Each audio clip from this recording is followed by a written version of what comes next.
Quint Miller joins me now, senior from Manheim Township. Last year was a first-team All-League, All-District, and you won the league scoring title. You guys had a bit of a hump getting over Hempfield last year in both leagues and districts. What have you guys done to fix that this season? Well, I guess part of it would just be like we want to get back at them, so that's going to be part of our mentality. We can't let that happen to us again. Like mainly, that's what we're doing. We'll cross that bridge when we get there, because that game's at the end of the season. You lost only two starters from last year's team, goalie and defender. Other than that, everybody else is back. How much does that help in preparing this team to get back to winning a league and district championship?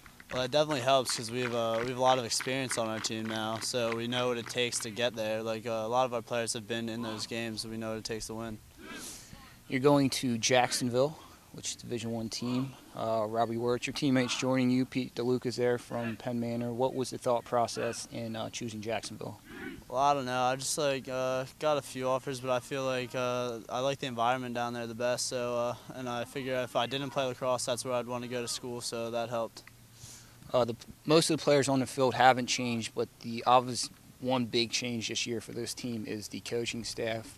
Longtime coach Rich Lefevre is gone.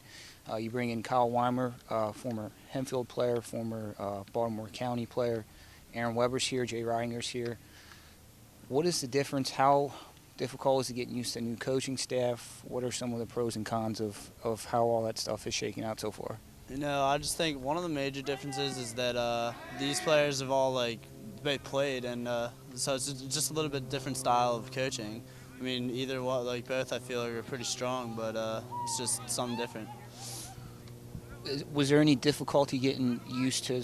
I mean, you've known one coach through your whole high school. Was there any difficulty for you or any of the guys, or was it very smooth just because of the resume that Kyle brings in with him? Well, I feel like it was pretty smooth because we know he was a fantastic player back in the LL League, and also he's a young player, so we get along with him pretty well. So it was pretty smooth. And he also plays for the Chesapeake Bayhawks in MLL. How cool is that to have a professional lacrosse player as your coach? Because obviously that's the main goal for any lacrosse players to go professional. Now you can see what it takes and things like that. Yeah, it's pretty cool to know that he made it. So obviously what he's telling us is the right thing. So help us maybe get there one day. And finally, your real name is Frank Miller the Fifth. You go by Quint. Yeah. But I think I'm going to write Frank Miller in all my stories. Do you have any problems with that? Nope, go for it. All right, doesn't bother me. Thanks, Quint.